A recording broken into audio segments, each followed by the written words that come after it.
Assalamualaikum warahmatullahi wabarakatuh. Terima kasih telah menyempatkan waktu untuk melihat video saya di tengah-tengah kesibukan kalian.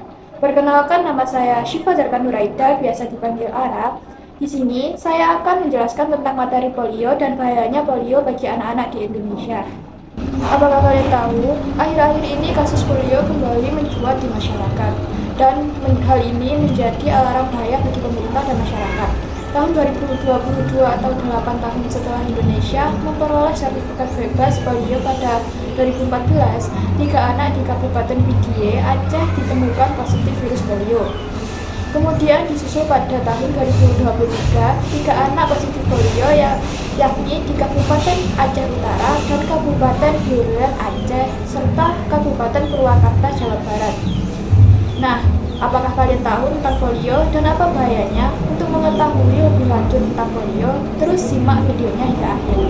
Pengertian polio itu sendiri adalah penyakit yang menyerang sistem saraf pusat, bahkan bisa menyebabkan kelumpuhan. Penyakit poliomyelitis ini sendiri dibagi menjadi dua, yaitu paralisis dan non-paralisis. Polioparalisis adalah jenis polio yang sangat berbahaya karena dapat menyebabkan kelumpuhan saraf tulang, saraf tulang belakang, dan otak secara permanen. Sedangkan polio non-paralisis adalah jenis polio yang tidak menyebabkan kelumpuhan. Penyakit poliomyelitis ini disebabkan oleh virus polio. Virus ini hidup selama 6 minggu.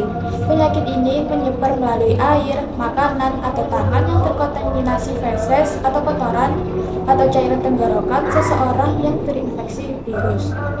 Penyakit polio ini banyak dijumpai pada anak di bawah 5 tahun dan juga pada remaja.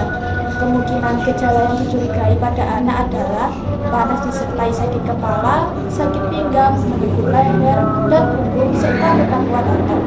Saat ini penyakit tersebut masih idiopatik atau bisa disebut tidak ada obatnya. Namun, ada tahap-tahap pencegahan seperti imunisasi polio kepada anak atau bayi untuk mencegah terjadinya polio kepada anak tersebut. Kalian tahu tidak sih apa aja tahap-tahap atau proses terjadinya polio? Di sini saya akan menjelaskan tentang tahap-tahapan tersebut. Tahap pertama yaitu tahap inkubasi. Pada tahap ini terjadi pada 3-6 hari dan kelumpuhan terjadi dalam waktu 7-21 hari. Lalu tahap kedua, yaitu fase gejala umum seperti sakit influenza, sakit kepala, nyeri tulang belakang, dan anggota gerak, malaise, dan mungkin gejala mental 3 hari. Dan yang ketiga, fase paralisis mendadak, berlangsung 3 hari sampai 2 bulan. Keempat, tahap penyembuhan, kemudian tahap yang terakhir yaitu fase menabung. Sekarang saya akan memberikan beberapa tips untuk mencegah terjadinya polio. Tentunya kelak di saat kalian menjadi ibu, kalian tentu tidak ingin anak-anak kalian terserang oleh penyakit polio, bukan? Baik, beberapa tips yang akan saya sampaikan yaitu yang pertama, dengan imunisasi atau vaksinasi. Karena vaksin sangat penting dalam perang melawan polio. Kegagalan untuk menerapkan pendekatan strategis menyebabkan penularan virus yang berkelanjutan. Kemudian yang kedua, hindari jajan atau membeli makanan di tempat yang kurang bersih. Virus polio bisa ditularkan dari makanan atau minuman yang terkontaminasi oleh kotoran orang yang terinfeksi.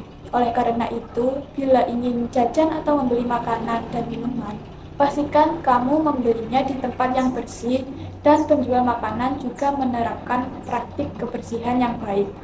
Demi keamanan, sebaiknya kurangi jajan di luar dan perbanyak mengkonsumsi makanan sehat yang diolah sendiri di rumah. Yang ketiga, cuci tangan secara teratur.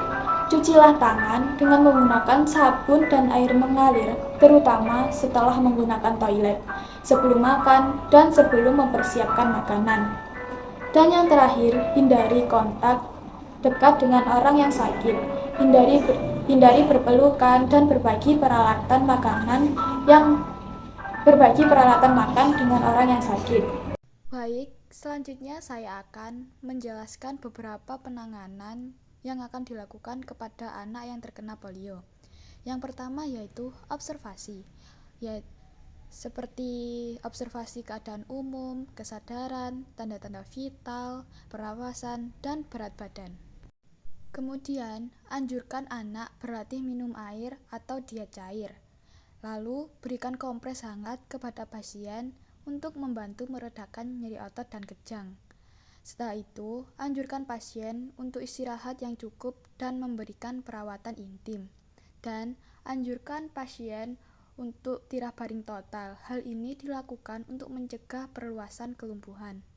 Jangan lupa untuk kolaborasi dengan dokter dalam pemberian obat dan kolaborasi dengan fisioterapi.